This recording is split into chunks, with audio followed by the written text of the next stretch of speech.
বিএনপির স্থায়ী কমিটির সদস্য সালাউদ্দিন আহমেদ বলেছেন, জাতীয় নির্বাচনের আগে গণভোটের দাবি, নির্বাচন বিলম্বের প্রয়াস। আরপিও সংশোধন করে জাতীয় নির্বাচনের দিন গণভোটের পরামর্শও দেন তিনি। এদিকে রাজনৈতিক দলগুলোর বিভেদ, জুলাই সনদ বাস্তবায়নে বিলম্ব ও গণভোট নিয়ে বিতর্ক আসন্ন নির্বাচনের জন্য বড় চ্যালেঞ্জ বলে মনে করেন অন্যান্য দলের নেতারা। শুভ মাহফুজের রিপোর্ট।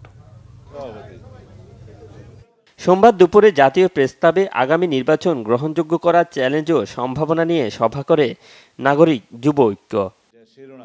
সভায় অংশ নেয়া রাজনীতিকরা মনে করেন, চলমান অস্থিরতা থেকে বের হয়ে আসার একমাত্র পথ নির্বাচন।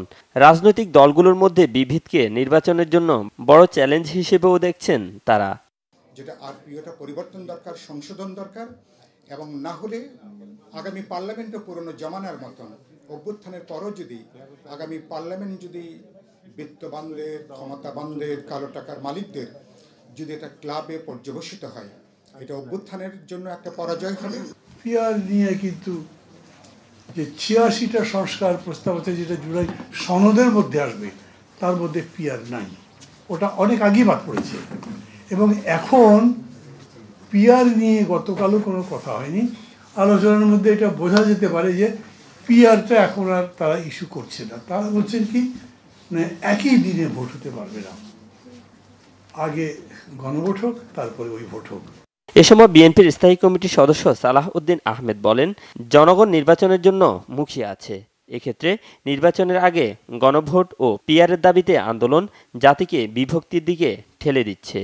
আমরা সিম্পলের দিকে যাব, এটাই হচ্ছে আমাদের জন্য চ্যালেঞ্জ। যারা জটিল করতে চাচ্ছে তাদেরকে আল্লাহ হেদায়েত নসিব করুন।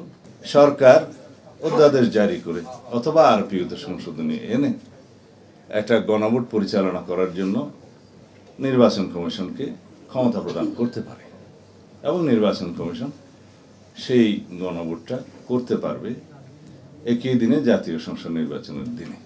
নির্বাচন বানচালে পতিত স্বৈরাচার এবং দেশি বিদেশি ষড়যন্ত্র চলছে অভিযোগ করে জাতীয় ঐক্য ধরে রাখার তাগিদ দেন বিএনপির এই নেতা।